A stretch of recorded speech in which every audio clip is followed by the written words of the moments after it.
അസ്സലാമു അലൈക്കും വറഹ്മത്തുള്ളാഹി. പ്രിയമുള്ളവരെ, അങ്ങനെ അബ്ദുൽ റഹീം നാട്ടിലേക്ക് എത്തിയിരിക്കുകയാണ്. ഈ പെരുന്നാൾ ദിനത്തിൽ ലോക മലയാളികൾക്ക് ഇതിലും വലിയൊരു പെരുന്നാൾ സമ്മാനം വേറെ ലഭിക്കാനില്ല. അതെ, ലോകമെമ്പാടുമുള്ള മലയാളികൾ നെഞ്ചുരുകി പ്രാർത്ഥിച്ച, കൈകോർത്ത് പിടിച്ച ആ വലിയ അത്ഭുതം ഒടുവിൽ യാഥാർത്ഥ്യമായിരിക്കുകയാണ്. കഴിഞ്ഞ 20 വർഷമായി സൗദി അറേബ്യയിലെ റിയാദ് ജയിലിൽ കഴിഞ്ഞിരുന്ന നമ്മുടെ സ്വന്തം കോഴിക്കോട് കോടമ്പുഴ സ്വദേശി അബ്ദുൽ റഹീം ഒടുവിൽ ജയിൽ മോചിതനായിരിക്കുകയാണ്.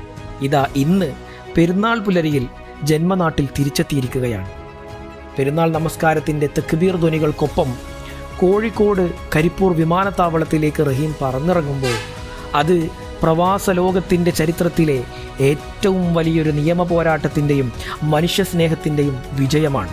34 കോടി രൂപ എന്ന ഭീമമായ തുക എങ്ങനെ സമാഹരിക്കുമെന്ന ചോദ്യത്തിനു മുന്നിൽ ഞങ്ങളുണ്ട് കൂടെ എന്ന് മലയാളി ലോകത്തോട് വിളിച്ചു പറഞ്ഞ ആ ചരിത്രയാത്രയുടെയും റഹീമിൻ്റെ ഈ പെരുന്നാൾ ദിനത്തിലെ ആഹ്ലാദ മടങ്ങിവരവിൻ്റെയും പൂർണ്ണ രൂപമാണ് നമ്മൾ ഇന്ന് ഈ വീഡിയോയിലൂടെ പങ്കുവെക്കുന്നത്. 2006 നവംബറിലാണ് റഹീം ഹൗസ് ഡ്രൈവർ വിസയിൽ സൗദി അറേബ്യയിൽ എത്തിച്ചേരുന്നത്. ചലനശേഷി നഷ്ടപ്പെട്ട് മെഡിക്കൽ ഉപകരണങ്ങളുടെ സഹായത്തോടെ ജീവിച്ചിരുന്ന അനസ് അൽ ഷഹരി എന്ന 18 വയസ്സുകാരനായ സൗദി ബാലനെ പരിചരിക്കലായിരുന്നു റഹീമിൻ്റെ ജോലി.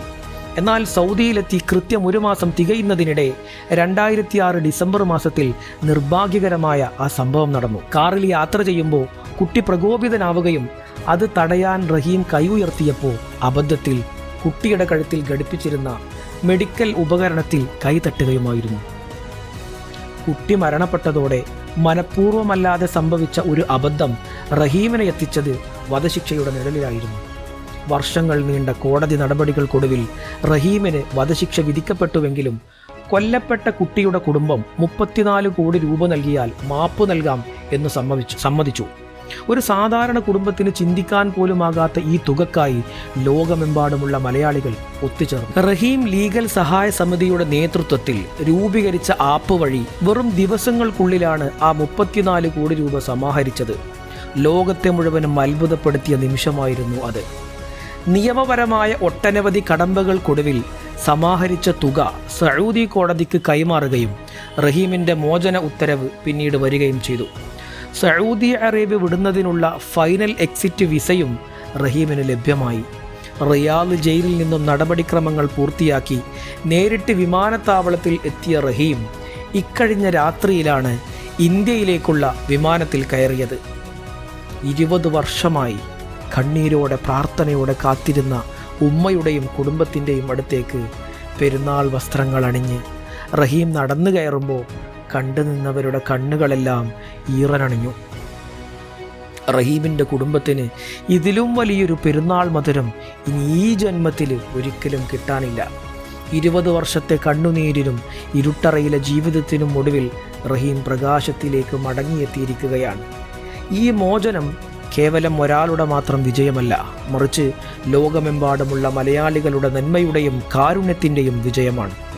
റഹീമിന് ഇനി നാട്ടിൽ നല്ലൊരു ജീവിതം ആശംസിക്കുന്നതോടൊപ്പം ഈ ചരിത്രപരമായ ദൗത്യത്തിൽ പങ്കാളികളായ ഓരോരുത്തർക്കും 1000 അഭിനന്ദനങ്ങൾ നേരുകയാണ്.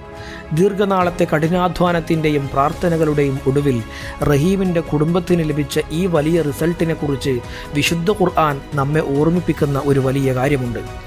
ഫഇന്ന മഅൽ ഉസ്രി യുസ്ര, തീർച്ചയായും കഷ്ടതകളോടൊപ്പം എളുപ്പവുമുണ്ട്. ലക്ഷക്കണക്കിന് മനുഷ്യർ ഒരൊറ്റ മനസ്സോടെ രാത്രിയും പകലും അധ്വാനിച്ച് ഒരു ജീവൻ രക്ഷിക്കാൻ കാണിച്ച ആ നന്മയെയും അതിൻ്റെ പ്രതിഫലത്തെയും കുറിച്ച് അള്ളാഹു പറയുന്നത് ഇന്നല്ലാഹ ലാ യുളീഉ അജ്റൽ മുഹ്സിനീൻ, തീർച്ചയായും അള്ളാഹു സൽക്കർമ്മകാരികളുടെ പ്രതിഫലം പാഴാക്കി കളയുകയില്ല എന്നാണ്. അതെ, മനുഷ്യർ ഒന്നിച്ചു നടത്തിയ ആ കഠിനാധ്വാനത്തിനും കണ്ണുനീരിനും പ്രാർത്ഥനകൾക്കും അള്ളാഹു സുബ്ഹാനഹു വ തആല നൽകിയ മധുരമുള്ള പ്രതിഫലമാണ് ഈ പെരുന്നാൾ പുലരിയിൽ നമ്മൾ കാണുന്ന ഈ മഹാത്ഭുതം. അള്ളാഹു സുബ്ഹാനഹു വ തആല നമ്മുടെ ജീവിതത്തിൽ ഖൈറും ബറക്കത്തും നൽകി അനുഗ്രഹിക്കട്ടെ. അസ്സലാമു അലൈക്കും വറഹ്മത്തുള്ളാഹി വബറകാതുഹു.